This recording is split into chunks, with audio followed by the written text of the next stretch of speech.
ಪುಟಾಣಿಗಳೇ, ನಾನು ನಿಮ್ಮೆಲ್ಲರ ನೆಚ್ಚಿನ ಜ್ಯೋತಿ ಮ್ಯಾಮ್. ಕಥೆ ಕೇಳೋದಂದರೆ ನಿಮಗೆಲ್ಲ ತುಂಬ ಇಷ್ಟ ಅಲ್ವಾ? ರಾತ್ರಿ ಊಟ ಆದಮೇಲೆ ನೀವೆಲ್ಲರೂ ನಿಮ್ಮ ಅಜ್ಜ, ಅಜ್ಜಿ, ಅಪ್ಪ, ಅಮ್ಮ ಇವರನ್ನ ಕತೆ ಹೇಳಿ ಅಂತ ಕೇಳ್ತಾನೆ ಇರ್ತೀರಲ್ವಾ? ಕನ್ನಡದ ಸಾಹಿತ್ಯದಲ್ಲಿ ಎಷ್ಟು ಥರದ ಕಥೆಗಳಿವೆ ಗೊತ್ತಾ ನಿಮಗೆ? ಪಂಚತಂತ್ರದ ಕಥೆಗಳು, ತೆನಾಲಿ ರಾಮನ್ ಕಥೆಗಳು, ಅಕ್ಬರ್ ಬೀರ್ಬಲ್ ಕಥೆಗಳು, ನೀತಿ ಕಥೆಗಳು, ಬುದ್ಧನ ಕಥೆಗಳು, ಜನಪದ ಕಥೆಗಳು, ರಾಮಾಯಣ ಮಹಾಭಾರತದ ಕಥೆಗಳು, ಹೀಗೆ ಎಷ್ಟೋ ಥರದ ಕಥೆಗಳಿವೆ.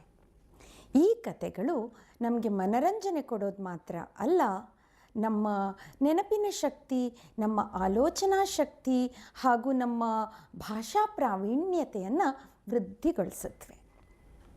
ಈ ಅದ್ಭುತವಾದ ಕಥೆಗಳು ನಮ್ಮ ಸಂಪ್ರದಾಯ, ಸಂಸ್ಕೃತಿ ಮತ್ತು ಇತಿಹಾಸದ ಬಗ್ಗೆ ತಿಳುವಳಿಕೆ ಮೂಡಿಸೋದು ಮಾತ್ರ ಅಲ್ಲ, ಸಮಸ್ಯೆ ಬಗೆಹರಿಸುವ ಕೌಶಲ್ಯವನ್ನು ಕೂಡ ಕರಗತ ಮಾಡಿಸುತ್ತವೆ.